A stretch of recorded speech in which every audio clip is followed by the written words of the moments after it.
Hey guys, so I got a lot of flack in one of my last videos about how I was snow blowing.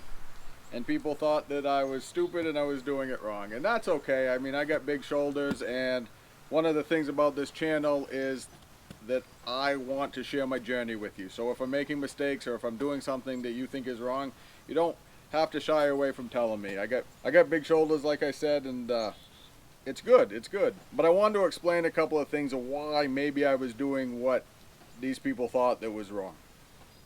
And one of the biggest things is people kept saying, Quinn, why are you blowing snow straight ahead of you? Why aren't you deflecting it to the side? And there's a major reason for that.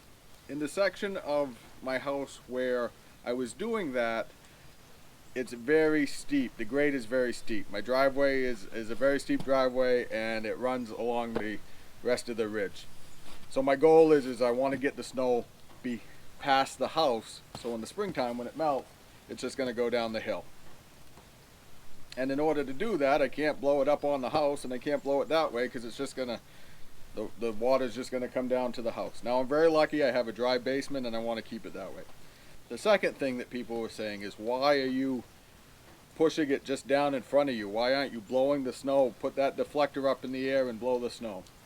And we're going to talk about this later on in the video, but because of the wind is crazy here on the East Ridge. It blows right out of the western mountains over by Sugarloaf and the Bigelows, and then it just comes right across to this ridge, and it's brutal. So when you put the deflector up and you have an open cab, you get covered in snow. As it seems like every time that you move the deflector in the direction that you want, the wind changes its mind and it just goes the other way.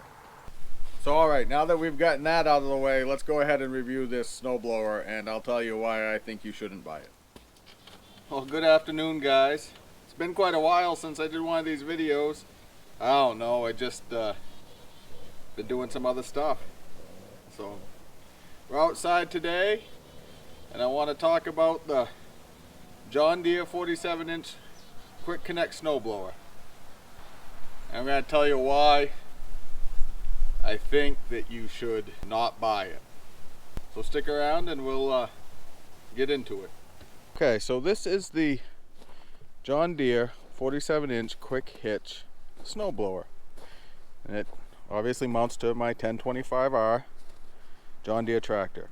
So it uses the same system. It's the same setup for the snowblower, the snowplow, and the brush, the street brush.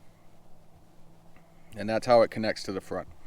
Underneath there's a drive shaft that connects from the mid mount up to the front of the tractor and into the snowblower itself. It's a two-piece drive shaft. You have the long one right here, and then you have this short one right here. The hydraulics hook up to the bucket loader hydraulics, and they're operated off the joystick for the bucket loader. Back is up, front is down. You use the detent for float, and then you can slide the chute to the right, or you can slide the chute to the left. The hydraulics are in here, and they pull tension on that cable, and it makes it go to the left or the right.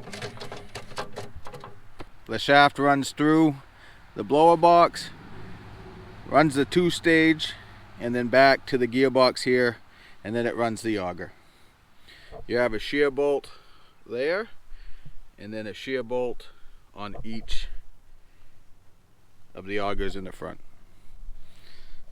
A couple of grease fittings right there and right here, and then the grease fittings on the drive shafts. 47 inches wide, 20 3/4 tall. But just a heads up, 32.5 to the top of the guide post. So if you're going under a mailbox or something, you want to be careful about that. I know from experience.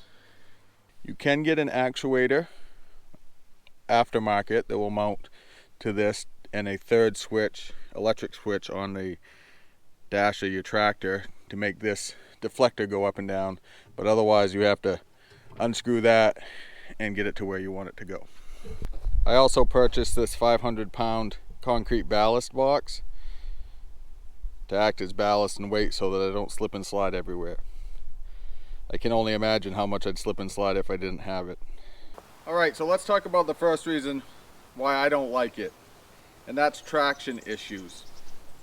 I purchased the R4 tires when we got the tractor, and they're kind of that all-around tire, and you can see different videos from different sources on why they're the all-around tire, but they're not really 100% for everything, and that rings true here with snow plowing.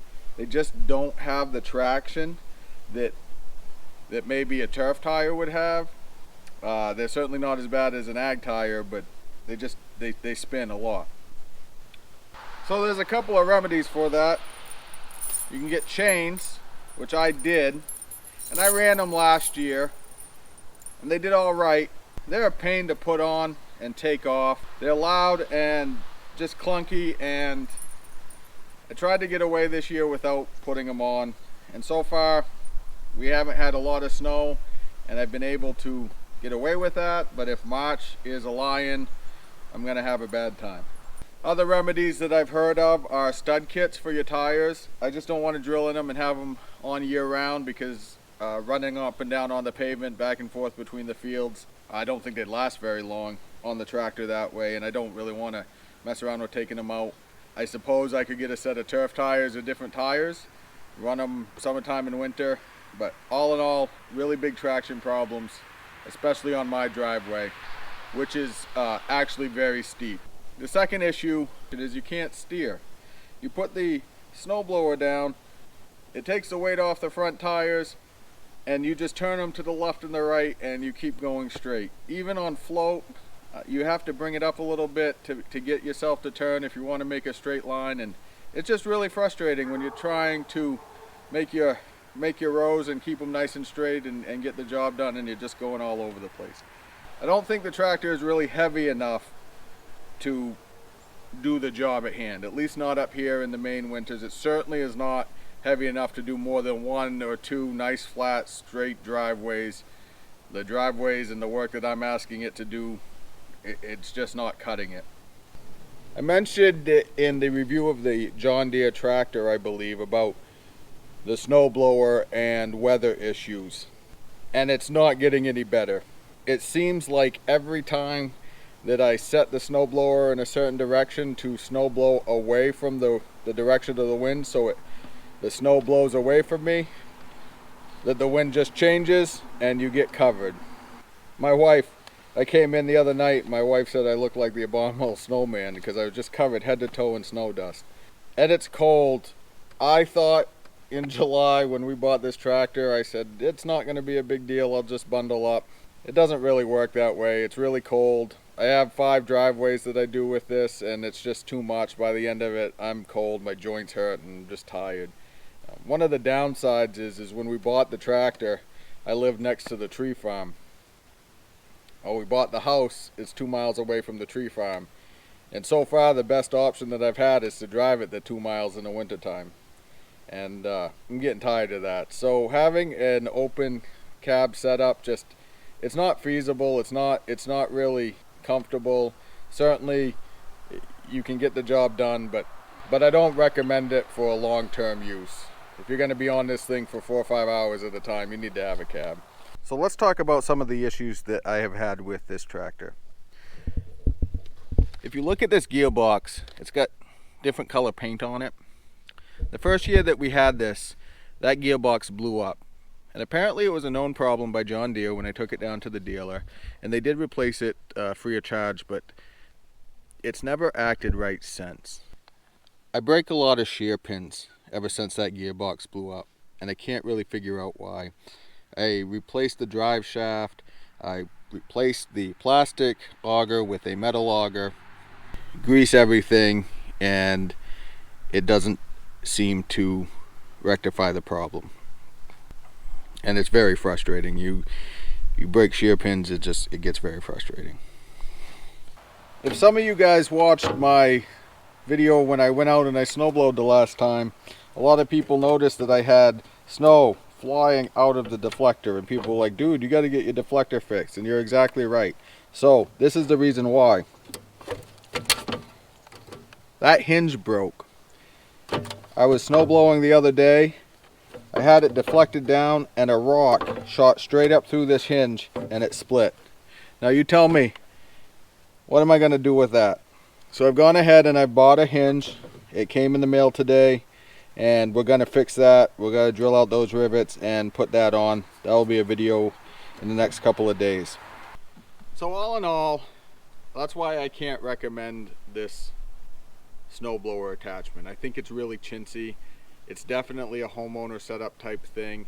I think they probably use it on all their garden tractors and they tossed it on the John Deere 1025R as kind of an afterthought. I don't really think they've thought this through. My neighbor has a tractor. It's a European model. I can't remember the name of it, but it's like this fluorescent lime green. But it has a 3-point hitch attachment on the front of the tractor as well as on the back. And I think that would be just perfect. Can you imagine being able to have a rear mount snowblower on the front of your tractor? I don't envy those people that have a 3-mount blower on the back and they have to back up all the time, and it doesn't look very enjoyable. So that's why we went with the front mount blower. I really have regretted it since day one. So I would say that this is the worst attachment that we bought. I regret buying it. Thought it was going to be much better than it is, and I wish we went in a different direction. I've considered getting a push box for the tractor, but my biggest concern is, again, is it going to be able to have the traction and the weight to push a large amount of snow that you're going to find in a push box, or am I going to end up with a pile in the middle of my driveway that I can't move? I will say the one good thing about the snowblower is spring cleanup has been a lot easier because you're not dealing with any torn up sod or rocks on the lawn, anything from snowbanks that just get piled up. But that's about the only thing that I would say is good about this machine. Alright, so that's my quick and dirty review of the John Deere 47-inch quick hitch snowblower. Like I said, I don't recommend it, but that's alright, because we're here in Maine, and as you know, I'd really rather feel bad in Maine than feel good anywhere else. So there you go, my friends. I'll see you soon.